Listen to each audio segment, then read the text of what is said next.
The sun had barely begun its descent beyond the jagged hills when the first scream rang out in the air. Cordelia May's heart was already beating fast when the rope around her wrists tightened, biting into her skin. It wasn't the pain that tore at her, but the crushing weight of shame, the deep, gnawing feeling that her own flesh was being sold to the highest bidder. She stood on the rickety wooden platform in the middle of Deadwood's main street, every inch of her exposed to the gathering crowd. The wind whipped through her long brown hair, carrying with it the sour smell of tobacco, sweat, and desperation. Her father, Jeremiah Whitmore, stood beside her, his face pale and drawn, as if he could barely look at her without choking on the shame of what he was about to do. "She's pure, untouched, strong as an ox," he shouted, the words coming out in a strangled rasp. "Starting bid is 50. Enough to cover what I owe Mr. Voss here." Cordelia's eyes flicked to the man standing at the front of the crowd, his cold, calculating gaze locked on her. Malachi Voss, a man whose eyes spoke of greed, cruelty, and a hunger that had nothing to do with food. She had known this day would come. She had known it when her father borrowed money to keep the farm running, when every bill piled up higher and higher until Voss had his grip on them. But standing there, waiting to be sold like cattle, was a fate she had hoped would never come to pass. As the first bid rang out, a gruff, tobacco-stained prospector calling out, 60. Cordelia's stomach twisted. The number was low, but each bid that followed made the situation worse. 75. A filthy man with a crooked smile yelled from the back. Another bid came, 100. But each new offer felt like a blow to her chest, a strike against her dignity. Cordelia's pulse quickened as she looked around, her mind racing for any escape. But there was nowhere to run. Voss's men surrounded the platform, their hands resting casually on their gun handles. She was trapped. Just as the bidding reached 120, the wind howled across the street again, this time carrying the scent of something else. Someone new. The crowd shifted uneasily as a tall figure emerged from the shadows at the back of the gathering. He didn't push forward, didn't shove his way through the crowd like the others. No, he simply walked, and the men parted for him as though they instinctively recognized something dangerous in his presence. Cordelia's heart skipped a beat as she watched him move toward the platform. His face was a mystery, his features weathered from years in the sun, his eyes a stormy gray that pierced through her. He didn't smile, didn't look at anyone else. Only her, his gaze fixed on her, and in that instant, she felt something stir inside her, something she hadn't felt in months. Hope. The crowd had quieted, and now it seemed to hold its breath, waiting to see what this stranger would do. For a moment, the silence was deafening, and then he spoke, his voice steady, cutting through the noise of the crowd. 200, he said, his voice deep and clear. The words fell like a thunderclap in the middle of Deadwood, and for the first time all day, the crowd fell completely silent. The silence that followed the stranger's bid was so thick, it felt like the entire world had stopped breathing. 200. The sum rang in Cordelia's ears like a distant gunshot, sending a shockwave through the crowd. It was more money than any of these men had seen in their lifetimes. It was more money than her father had ever dreamed of earning. It was the exact amount of her father's debt to Voss, enough to pay it off completely. Voss's face, which had been painted with smug satisfaction, suddenly twisted into a mask of pure rage.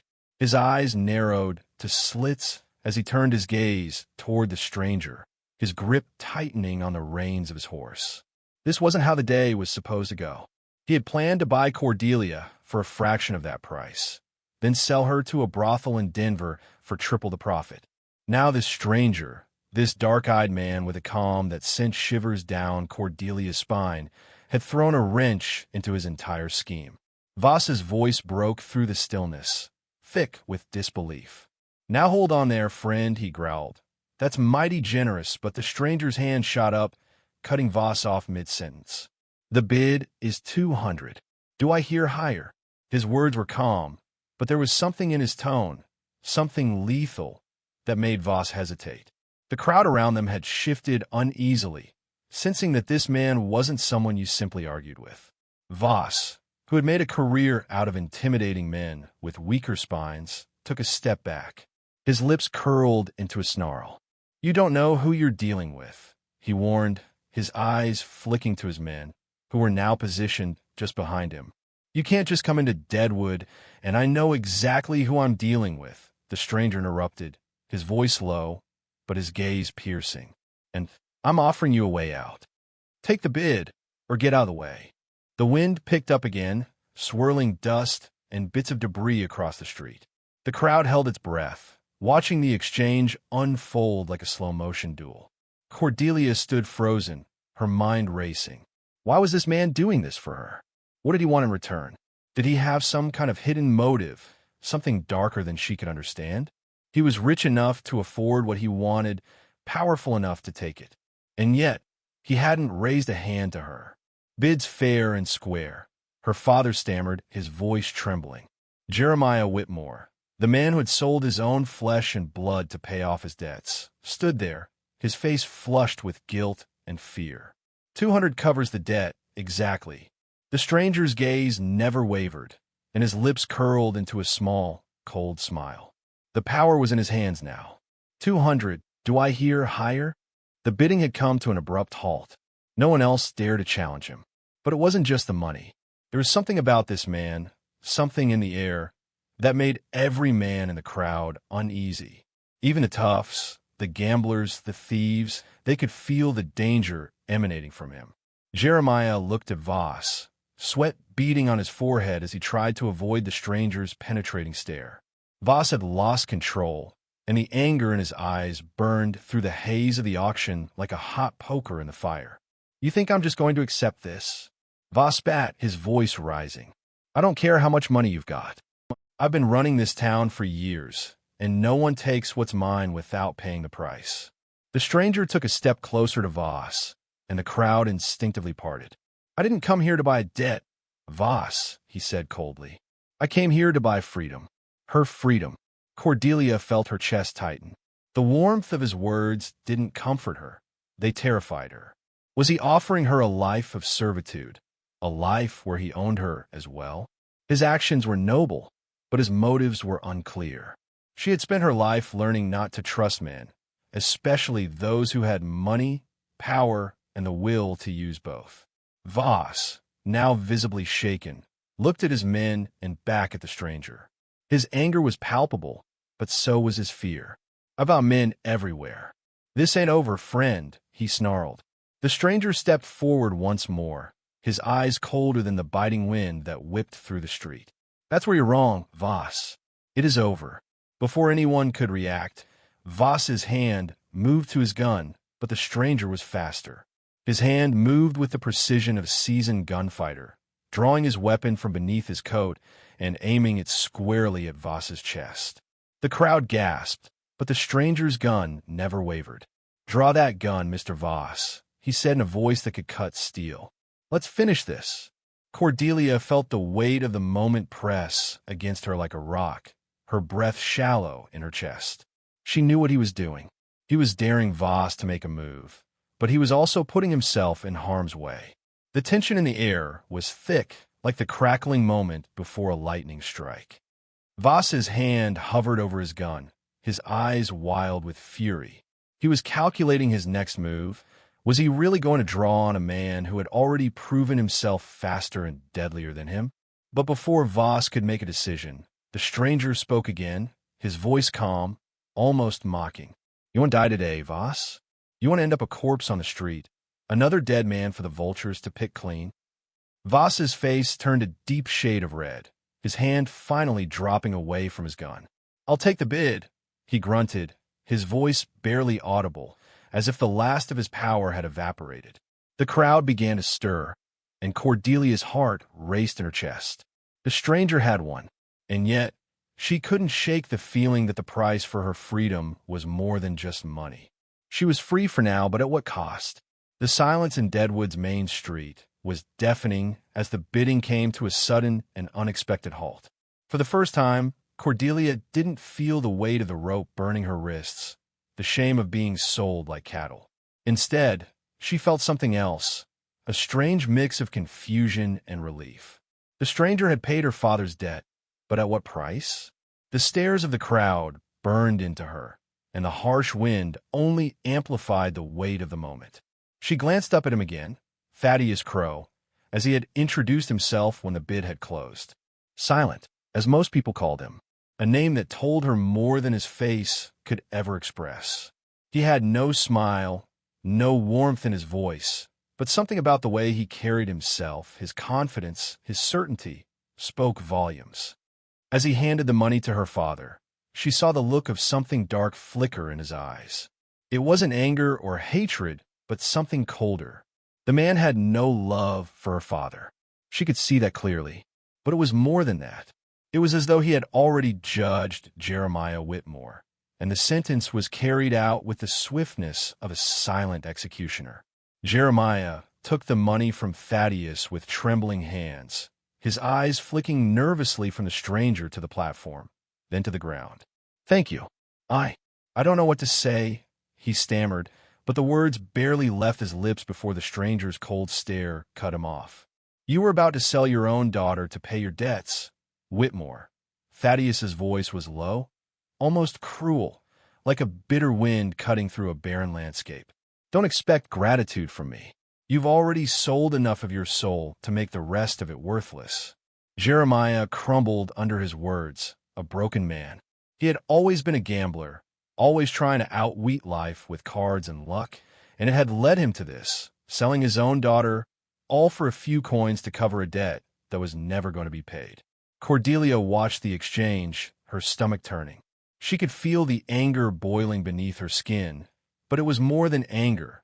It was disappointment. Her father, the man who was supposed to protect her, had failed her in the worst possible way. And now, the stranger, this man who had no reason to help her, stood like a judge in the court of her life. "Go home, Whitmore," Thaddeus said, his voice hard. "If I ever see you gambling again, I'll finish what Voss started." Jeremiah didn't even look up as he stumbled away. His head hung low in defeat. Cordelia stood there, her heart pounding as her father's footsteps faded into the distance. For the first time, she realized she was truly alone. The stranger turned to her then, his eyes softening just slightly, but enough for her to see the understanding in them. She opened her mouth to speak, but no words came out. She didn't know what to say. Thank you? For what? For saving her from a fate worse than death? Or for making her feel more like an object than a human being? "What happens now?" she finally asked, her voice barely a whisper. The wind picked up again, rattling the wooden signs in Deadwood, as if trying to drown her words. Thaddeus tilted his hat back, revealing the deep lines etched into his face, the scars of a life lived on the edge of danger. "That depends," he said, adjusting the reins of his horse, the silver glinting in the setting sun. "You got anywhere to go?" Cordelia shook her head. "My mother died 3 years ago. My father, he's all I had left. But you saw how much I can count on him." Her voice broke slightly, but she forced herself to stay calm. "I have nowhere to go now, no one to turn to." Thaddeus didn't say anything at first.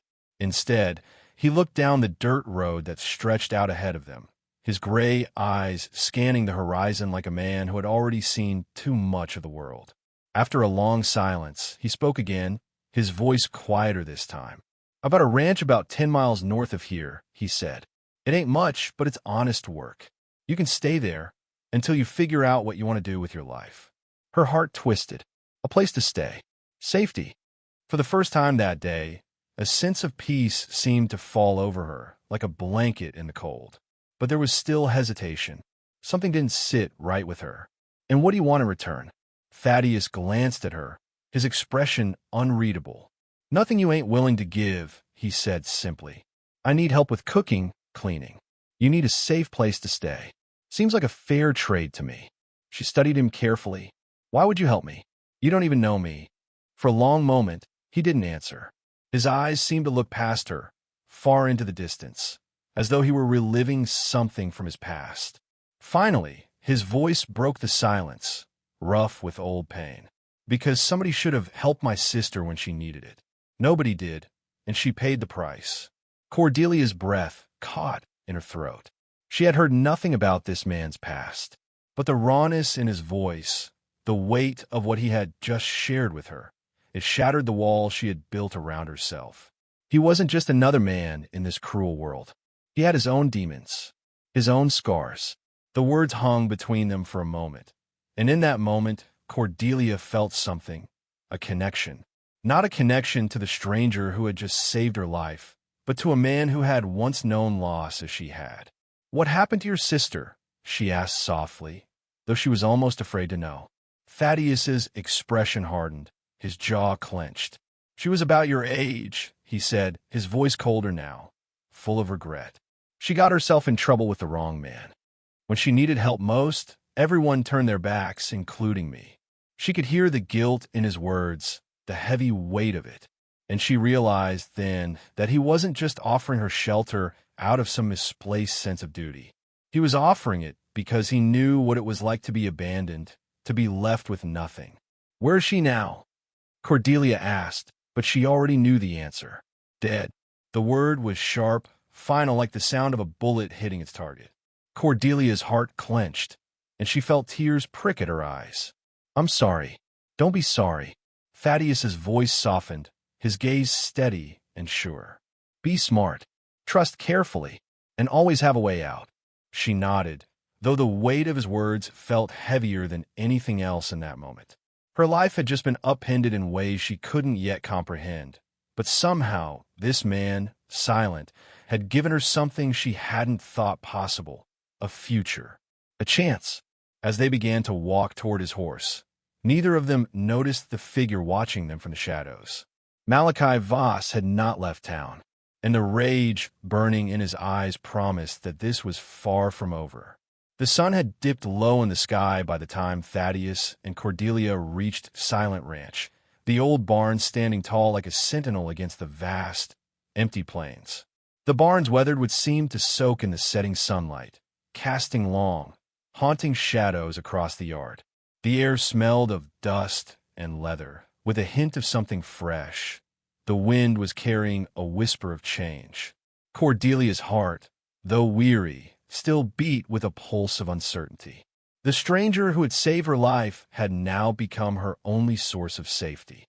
She still didn't know what to make of him, but something in her gut told her he was different from the others, different from her father, different from the men who had looked at her like nothing more than property to be owned.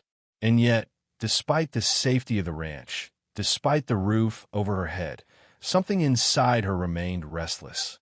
When they arrived at the front gate, Thaddeus paused. His eyes narrowed as he studied the front door to the house. The flickering light of a few lanterns seemed to highlight the emptiness of the space, the silence in the air, the unnatural stillness. He muttered something under his breath, his sharp gaze scanning the horizon. "What is it?" Cordelia asked, her voice barely a whisper. "Front door's open," Thaddeus said, his voice low, his eyes flicking toward her, then back to the house. "I always lock it when I leave." Fear rippled through Cordelia's veins. Her breath hitched in her throat as her gaze darted from the house to the darkening sky. Someone had been inside. Thaddeus dismounted without a word, his movements as quiet and calculated as a predator stalking its prey. He helped Cordelia down and motioned for her to stay behind the horse. His hand brushed the worn handle of his pistol as he checked the surroundings. Every muscle in his body was taut, every sense alert. The man who had shown no fear earlier was now an embodiment of careful danger. Minutes felt like hours as they crept toward the house, the tension thickening between them. The earth beneath their feet seemed to groan with each step they took toward the front door. When they reached the edge of the porch, Cordelia could see the damage. The door wasn't just ajar, it had been kicked in. The wooden frame was splintered, the hinge hanging at an odd angle. "Stay here," Thaddeus whispered, his voice cutting through the air like the sharp edge of a blade. Without another word, he moved around the side of the house, his footsteps almost silent in the dirt. Cordelia's heart raced, every second feeling like an eternity. She tried to calm herself, but fear had already taken hold of her. The man who had shown such strength, such control, was now walking into an unknown danger. And for the first time in her life, she wasn't sure if she could stand alone. The sound of footsteps came through the shadows, distant but growing closer. Thaddeus had been gone far too long. Her breath caught in her chest as the shadows around the barn grew longer, the sounds of the desert night beginning to disappear into the growing tension. And then, as if summoned by her thoughts, Thaddeus reappeared, stepping out from behind the corner of the house. His face was grim. "They're gone," he said softly, but there was no relief in his words. "But they left a message." Cordelia's stomach twisted. What kind of message? He didn't answer immediately. Instead, he led her into the house, the door now fully open. Inside, the house was in disarray. Furniture overturned, drawers pulled out and emptied. The smell of burned wood and dust filled the air, a stark contrast to the usual scent of fresh hay and open plains. And then she saw it, the real message. Written on the wall in what could only be blood, the words seemed to burn themselves into her mind. "She belongs to me, Voss." The message was clear. Malachi Voss had come for her. And this time, he wasn't just after money. This was personal. Thaddeus's jaw clenched, his entire body tense. The weight of the words sank in, settling like a stone in the pit of Cordelia's stomach. Voss had made it clear that nothing in the world would stop him from getting what he wanted. The ranch, the town, and now her. Thaddeus was quiet for a long time, his eyes scanning the destruction. "He ain't just after the dead anymore," Thaddeus finally said, his voice low but filled with a sharp, deadly edge. "He wants you, and he's willing to burn everything down to get to you." Cordelia swallowed hard, the air in the house suddenly too thick to breathe. She had brought this danger to Thaddeus's doorstep. By accepting his help, by stepping into his world, she had made herself a target. And now, there was no turning back. "What do we do now?" she asked, her voice trembling. She felt as though her entire life was slipping through her fingers, each decision she made carving a deeper hole into her future. Thaddeus stood motionless for a long moment, his gaze fixed on the chaos surrounding them. "We prepare for war," he said quietly, the cold finality in his voice sending a shiver down her spine. "There's no running now." He moved toward the floorboards near the fireplace and pried one loose, revealing a hidden compartment beneath it. From the compartment, he pulled a rifle, 2 boxes of ammunition, and a leather pouch that clinked with the sound of coins. Cordelia's heart sank even further. "What are we going to do?" she whispered, unsure if she was ready for the answer. Thaddeus's face was unreadable as he checked the rifle's action, his fingers moving with practiced precision. "We're going to fight," he said, "because sometimes 2 people willing to die for something are worth more than a dozen who are just in it for the money." Cordelia nodded slowly, the weight of his words sinking in. This wasn't just about survival. This was about something much bigger, about standing for something that couldn't be taken, something that mattered more than life itself. She felt the rawness of her decision settle deep within her. She would fight. She would stand her ground. And for the first time in her life, she felt the spark of something greater than fear, resolve. But as the fire burned brighter outside, and the sounds of Voss's men grew louder, Cordelia realized they had no time left. The smoke from the fire was creeping closer, and soon it would engulf them both. But she wasn't running. Not now. "What's the plan?" she asked, her voice steady despite the chaos closing in. Silent looked at her, his eyes sharp. "You stay low and cover the back door. If anyone tries to come through, you shoot first. Ask questions later." Cordelia nodded, her heart pounding in her chest as she checked her pistol one more time. "And you?" "I'll handle the front," Thaddeus replied, his voice cold. "They won't expect us to fight back." As he moved to the front window, taking his position, Cordelia took her place behind a stack of hay bales near the barnside door. Her breath came in short, controlled bursts as she steadied herself, waiting for the signal. Outside, the sound of approaching horses grew louder. Voss's men were closing in. Thaddeus's voice cut through the tension like a blade. "Wait for my signal." The tension in the barn was thick as Cordelia crouched behind the hay bales, her fingers wrapped tightly around the small pistol in her hands. Her breath came in shallow, controlled bursts, each one punctuated by the sound of hooves getting closer. Her heart pounded in her chest like a drumbeat, the noise deafening in her ears. Voss and his men were almost here. She could hear their laughter, the sound of boots stomping on the dry ground, the jangle of spurs as they approached, completely unaware that they had walked into a trap. "Do you know how to use one of these?"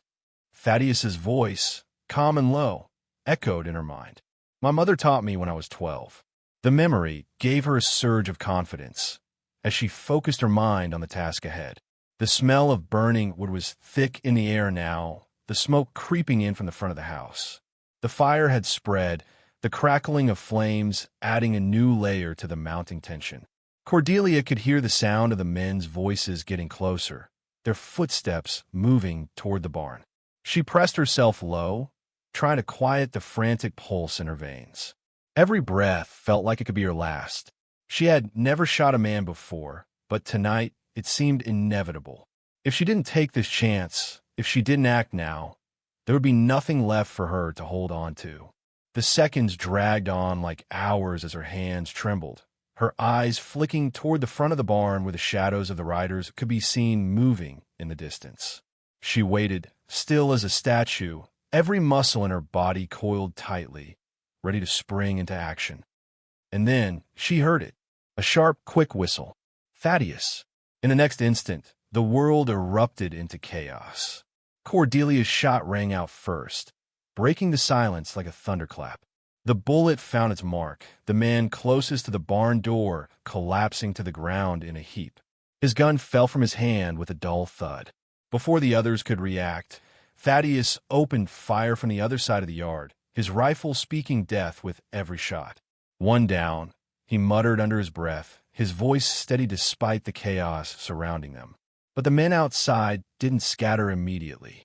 They were too confident, too drunk on their victory. They didn't know that the fight had just begun. Voss's men returned fire, their shots ringing out like angry bees swarming in the night air. Cordelia pressed herself harder against the hay bales, heart hammering as the bullets zipped past her, close enough to feel the air shift with their speed. A bullet ripped through the side of the barn, splintering wood and sending a shower of dust into the air. She took a deep breath, her fingers twitching on the trigger as she raised her gun again. The fear, the adrenaline, it was all swirling inside her, but she had learned a long time ago that the best way to fight fear was to face it head on. Another shot, another man down. The sound of one of Voss's men screaming in pain filled the air, but Cordelia didn't have time to think about that. She needed to focus. She needed to stay alive. She turned her eyes back to the men emerging from the shadows. There were still 3 of them left, including Voss himself, and the gunfire from outside was intensifying, the sound of hooves pounding closer and closer. "They think we're dead or dying in that house." Thaddeus's voice drifted back to her as he took another shot. "That gives us maybe 5 minutes before they realize we're gone." Cordelia's heart clenched at the thought. 5 minutes. The fire was still raging at the front of the house, and the smell of smoke was suffocating. Voss's men were moving in closer now, their guns aimed at the barn. She could hear them shouting, their words indistinct over the deafening roar of the fire and gunshots. And then she saw him. Malachi Voss. His face was twisted with rage, his eyes locked on her, filled with nothing but hatred. The bastard was standing at the front of the group, his hand resting on his gun, ready to make his move. Cordelia's blood ran cold as their eyes locked across the yard. She could see the fury in his face, the way his hand twitched toward his gun. He was coming for her, and there was no more time for hesitation. Before she could even think, the door behind her slammed open. One of Voss's men lunged through, a bearded brute with a scar across his cheek. His gun was raised, his eyes wild with madness. Cordelia didn't hesitate. Bang! The bullet hit him square in the chest. The man went down with a grunt, his body collapsing onto the wooden floor with a sickening thud. Cordelia stood, breath ragged in her chest. She had done it, but the fight wasn't over. She could hear the remaining men outside, shouting, desperate. Voss's voice cut through the night, loud and filled with venom. That little witch. Kill her. Kill them both. The men closed in, and Cordelia could hear them laughing, their confidence growing. But the moment of their victory had passed. Thaddeus was already moving, his rifle singing death as it had before. One more man dropped, then another. Voss's men were scattering, desperate, frightened now that they realized they were trapped. But not Voss. He was still standing there, his eyes filled with an animalistic fury. He was a cornered animal now. You think you've won? Voss snarled, his hand shaking as it hovered over his gun. I got friends in every town from here to Denver. They'll come for you. They'll come for her. Thaddeus stood firm, the rifle steady in his hands. Draw your gun, Voss. Let's finish this. The final moment was upon them. For a long second, the air stood still. Voss's eyes flicked from Thaddeus to Cordelia. The tension crackled between them, the fate of their lives hanging by a thread. Voss made his move. His hand shot toward his gun, but Thaddeus was faster. The shot rang out. Voss dropped. It was over. As the echoes of the gunshot faded, Cordelia sank to her knees, her mind reeling. She had done it. She had survived. And more than that, she had stood her ground. Thaddeus walked over to her, his expression unreadable. He extended a hand to help her up, his touch surprisingly gentle. Peace, he said, his voice low. It's over. And for the first time, as the flames of the burning house flickered in the distance, Cordelia May finally understood what it felt like to be free. The price had been paid. The cost of her dignity, of her freedom, it had been more than gold. It had been blood. As the smoke from the fire cleared and the sun began to set over the horizon, Cordelia and Thaddeus stood side by side, two survivors in the midst of the harsh, unforgiving land that had tried to break them. In the West, freedom is never free, and sometimes the only way to find peace is to fight for it.